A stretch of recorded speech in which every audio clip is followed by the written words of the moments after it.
Jumat berkah bikin bahagia, Garuda Muda Auto full senyum.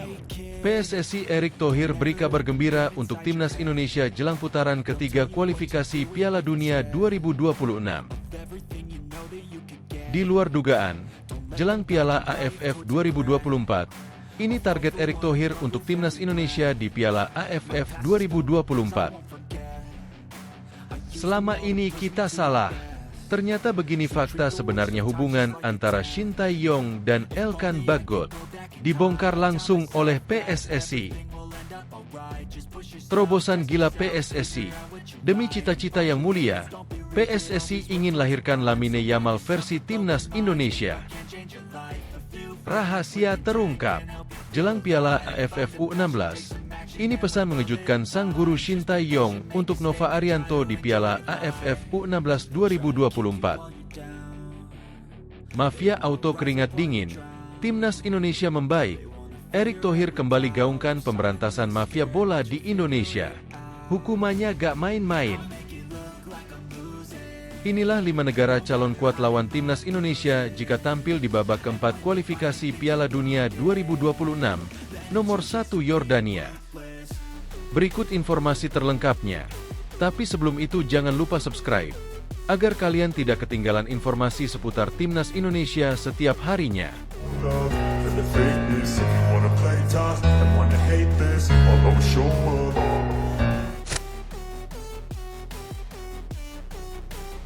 Jumat berkah bikin bahagia, Garuda Muda Auto full senyum.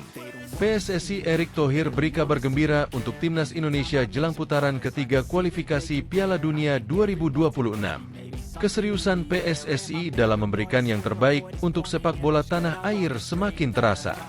Melalui Ketua Umum Erick Thohir, Federasi menyampaikan sebuah kabar gembira menjelang putaran ketiga kualifikasi Piala Dunia 2026. Melansir Instagram resmi Erick Thohir, PSSI mengadakan pertemuan dengan PT LIB, Liga Indonesia Baru, pada Kamis, 20 Juni 2024 ini. Adapun topik utama yang dibahas adalah mengenai transformasi sepak bola Indonesia.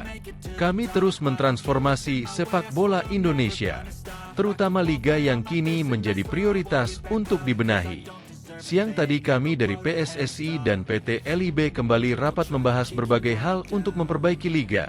Tulisnya, tak hanya soal liga saja. Ternyata pertemuan tersebut dilakukan juga bertujuan untuk menyelaraskan jadwal kompetisi di dalam negeri bersama Timnas Indonesia yang akan menghadapi pertandingan ketat. Kami sudah menyepakati kalender kompetisi Liga 1 hingga 2027, sehingga baik Liga maupun agenda Timnas bisa berjalan dengan baik, lanjut Erick Thohir. Sebelumnya, PSSI dan LIB juga sempat menggelar rapat beberapa hari usai skuad Garuda yang dinahkodai oleh pelatih Shin Tae-yong itu mencetak sejarah baru dengan memastikan diri lolos ke putaran ketiga. Pertemuan-pertemuan ini masih berkaitan dengan memanjangnya langkah Timnas Indonesia di babak kualifikasi Piala Dunia 2026. Tentu menjadi angin segar bagi penggemar sepak bola tanah air yang telah lama menanti bangkitnya pasukan merah putih. Penyesuaian jadwal kompetisi Liga 1 dengan Timnas Indonesia memang sangat diperlukan. Tak lain dan tak bukan untuk menyelaraskan langkah dan menghindari rebutan pemain yang sebelumnya sering terjadi. Dengan begitu, Garuda bisa berada dalam kekuatan maksimal untuk memperjuangkan tiket menuju putaran selanjutnya. Jadwal pembagian grup baru akan digelar 27 Juni. Namun Indonesia yang berada di pot 6 jelas bakal berhadapan dengan tim-tim kuat para raksasa Asia. Jepang dan Korea Selatan digadang-gadang berada dalam grup yang sama dengan skuad Garuda. Menjadi satu-satunya wakil di putaran ketiga kualifikasi Piala Dunia 2026 dan lolos ke Piala Asia 2027 jelas merupakan pencapaian apik yang patut diapresiasi. Babak selanjutnya akan dimainkan pada September, Oktober, November 2024, kemudian dilanjut pada Maret dan Juni 2025 mendatang. Di luar dugaan, jelang Piala AFF 2024, ini target Erick Thohir untuk Timnas Indonesia di Piala AFF 2024. Ketua Umum PSSI, Erick Thohir, berbicara jujur soal target Timnas Indonesia di Piala AFF 2024 yang bakal berhimpitan dengan putaran ketiga kualifikasi Piala Dunia 2026 zona Asia. Pada Juni ini, tim asuhan Shin Tae-yong sukses mengukir prestasi yang fantastis. Meski kalah 0-2 dari Irak pada 6 Juni lalu, kemenangan 2-0 atas Filipina pada 5 hari kemudian sudah cukup untuk mengirim skuad Garuda ke putaran ketiga. Namun demikian, seiring dengan keberhasilan fenomenal ini, Timnas Indonesia bakal dihadapkan pilihan di akhir tahun. Matchday kelima dan keenam putaran ketiga kualifikasi Piala Dunia 2026 zona Asia akan dihelat pada bulan November mendatang. Sementara itu, Piala AFF 2024 akan digelar di bulan yang sama. Meski tidak secara langsung dilaksanakan bersamaan, dua agenda ini sangat berhimpitan dan berpotensi memengaruhi kiprah skuad Garuda. Timnas Indonesia menjadi salah satu yang terfavorit untuk memenangkan gelar pada Piala AFF 2024 ini.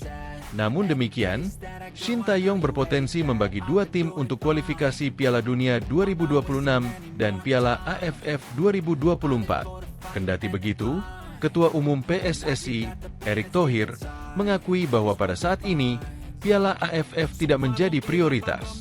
Soal AFF tadi saya udah jelaskan bahwa tidak di semua kompetisi kita menargetkan hasil maksimal, kata Erick. Karena satu, talenta kita jumlahnya belum cukup. Kalaupun ada kita harus menarik lagi yang muda-muda.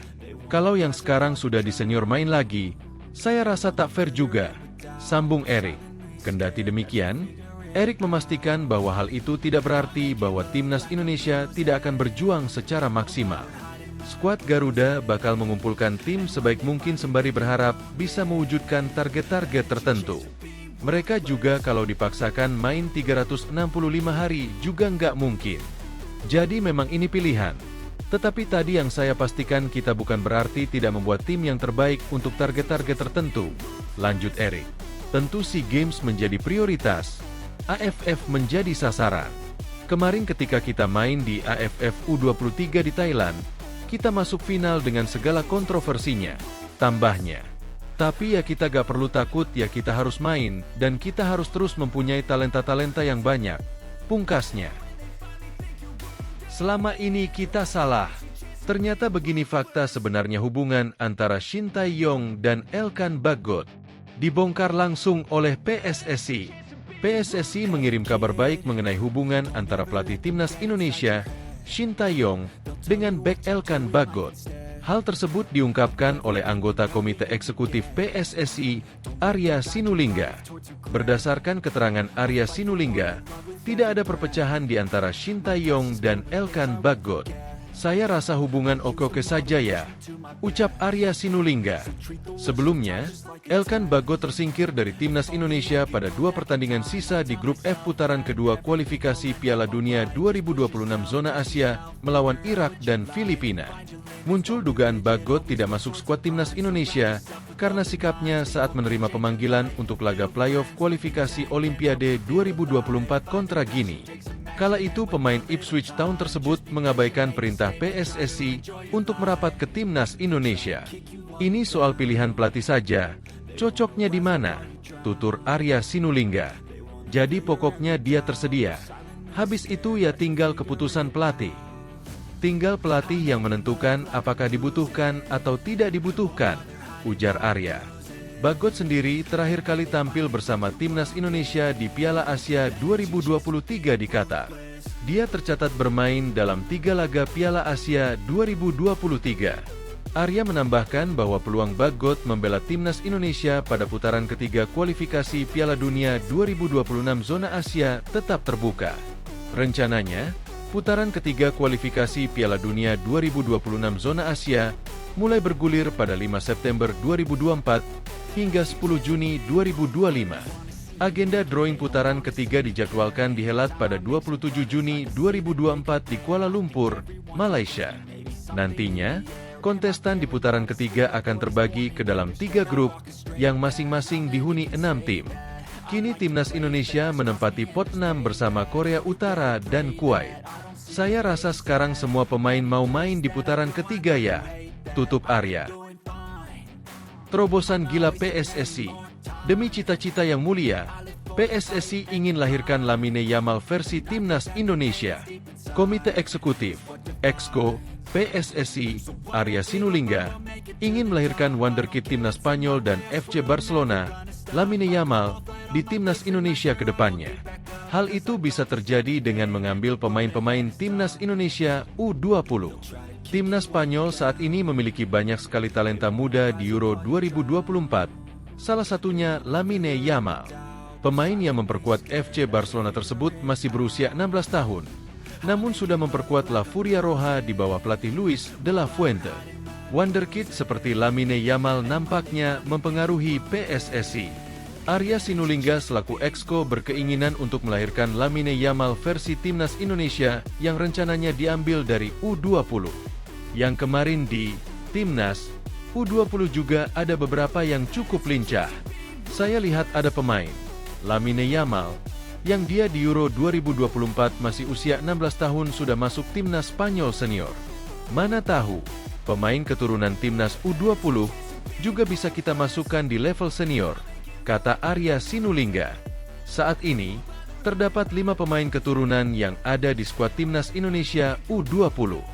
Kelima pemain tersebut adalah Jens Raven, Mauresmo Hinoki, Samuel, Tim Gepens, Dion Mars, dan Sacha Deikton. Jens Raven memang proses naturalisasinya tinggal menunggu sumpah warga negara Indonesia, WNI, saja. Tetapi, yang lainnya masih dalam proses seleksi PSSI, sehingga mereka ingin melihat terlebih dahulu dokumen-dokumennya secara detail agar bisa menentukan yang mana yang ingin dipertahankan.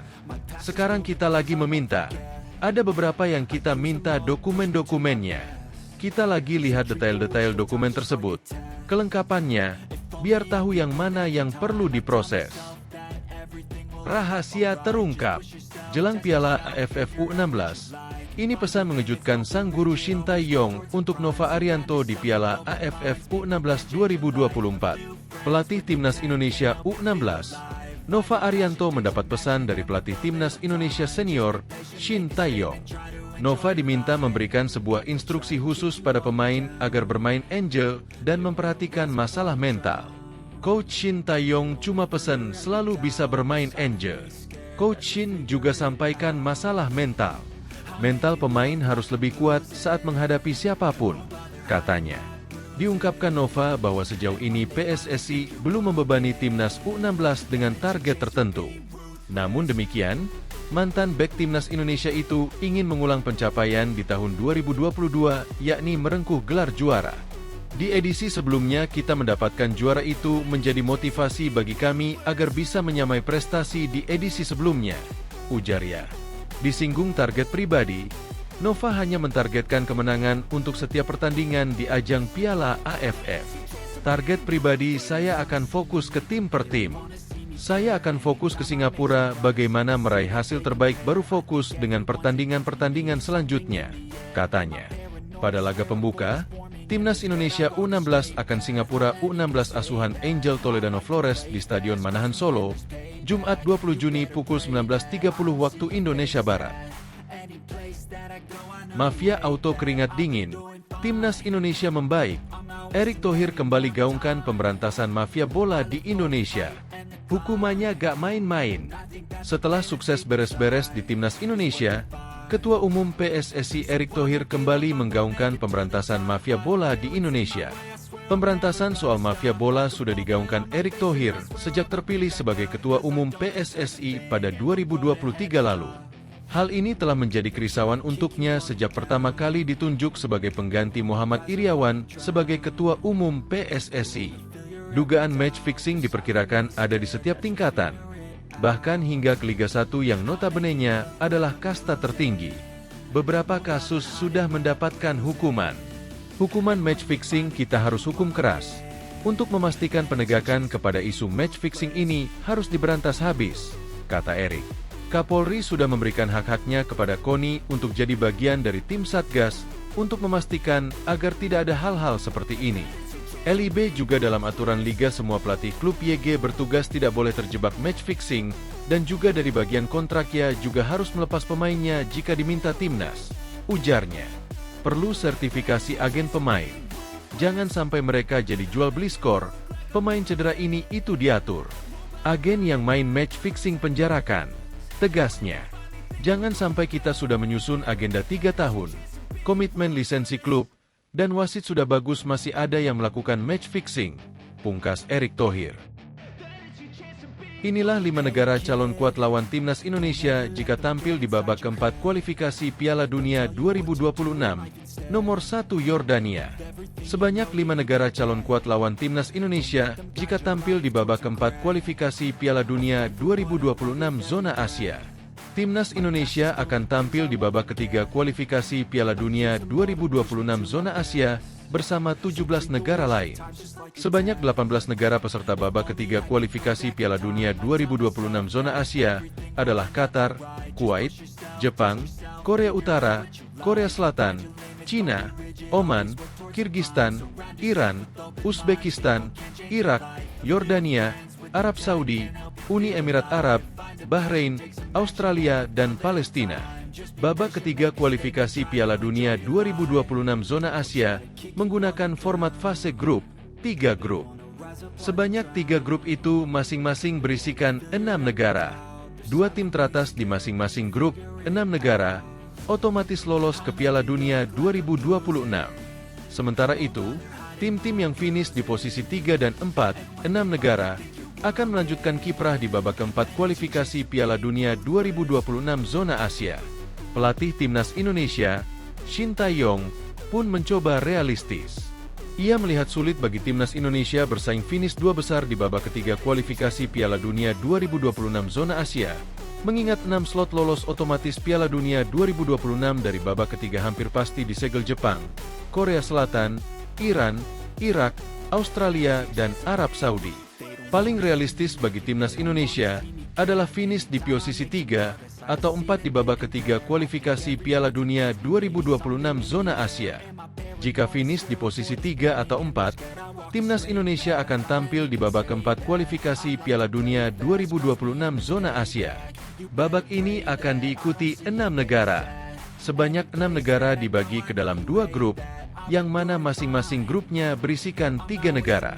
Nantinya, juara di masing-masing grup akan lolos ke Piala Dunia 2026, melengkapi 8 slot lolos otomatis yang dimiliki Asia ke Piala Dunia 2026. Jika benar timnas Indonesia tampil di babak keempat, siapa calon lawan skuad Garuda? Qatar memang dikdaya di ajang Piala Asia, juara 2 edisi terakhir. Namun, ketika bersaing di kualifikasi Piala Dunia, skuad The Marrons julukan timnas Qatar tidaklah istimewa. Uni Emirat Arab seperti mayoritas negara Asia Barat lain, para pemainnya bermain di kompetisi lokal. Alhasil secara kualitas, Uni Emirat Arab tidaklah istimewa dibandingkan pemain-pemain timnas Indonesia. Oman yang merupakan momok timnas Malaysia di babak kedua kualifikasi Piala Dunia 2026 zona Asia, berpotensi melaju ke babak keempat. Jika satu grup dengan timnas Indonesia, skuad Garuda disinyalir bisa mengalahkan sang lawan. Uzbekistan sejatinya bisa mengintip peluang tampil di Piala Dunia 2026. Jika benar tampil di babak keempat, peluang Uzbekistan lolos ke Piala Dunia 2026 sangatlah besar. Seperti Uzbekistan, Yordania merupakan negara yang dijagokan lolos ke Piala Dunia 2026 via babak keempat. Banyaknya pemain berkualitas di skuad Yordania, salah satunya Moussa Altamari, yang bermain untuk Montpellier merupakan modal bagi mereka melaju ke putaran final Piala Dunia 2026.